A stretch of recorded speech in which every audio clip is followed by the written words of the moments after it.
ఆవిడ ఇందాక అడిగారు మీరు ఎప్పుడు హైపర్గా ఉంటారని. నేను హైపర్గా ఉండడం ఏంటి, హైపర్ పేటెంట్ రైట్స్ నా దగ్గర ఉన్నాయి. బట్ ఈ ట్రైలర్ చూసిన తర్వాత చాలా సగర్వంగా నీకు ఇచ్చేస్తున్నాను రైట్స్. రామ్, ఈ సినిమా నీ కెరీర్లో బిగ్గెస్ట్ హిట్ అవ్వాలి, అవుతుంది. నాకు ట్రైలర్ చూసిన తర్వాత అనిపించింది. All the best. Kandireega Vasu నాకు ఇష్టమైన డైరెక్టర్, నాకు బాగా ఇష్టమైన డైరెక్టర్. వాసు స్పీడ్ అంటే ఇష్టం, వాసు ఎనర్జీ అంటే ఇష్టం. 24 hours సినిమా తప్ప ఇంకా వేరే టాపిక్ ఉండదు. పలానా మరాఠీ సినిమా చూసామనో, అంటే పలానా ఇంగ్లీష్ పిక్చర్ చూసామనో, అంటే ఆ సినిమా జరగకపోని వెళ్ళినప్పుడల్లా వాళ్ళు ఏదో కొత్త పాయింట్ చెప్పడం కానీ, లేకపోతే ఏదో ప్రాజెక్ట్ గురించి చెప్పడం కానీ జరుగుతుంది. సో డెఫినెట్గా వాళ్ళ ప్యాషనే వాళ్ళని ముందుకు తీసుకెళ్తుంది. Sir, it is going to be one of the biggest hits on banner. And by the way, today is the 5th year of Dookudu.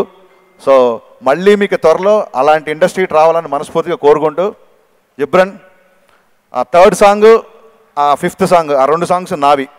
So ఇంకా నాకు అంతకంటే నచ్చేం చెప్పలేను. All the very best and wishing entire team very good luck. Thank you.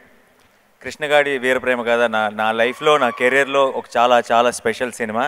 And ఆ సినిమాకి మేము కలిసి పనిచేసాం. And అందరం ఆ పిల్లల వల్ల కానీ, ఆ సినిమా వల్ల కానీ, మేము షూట్ చేసిన లొకేషన్స్ వల్ల కానీ ఒక ఫ్యామిలీ లాగా అయిపోయాం.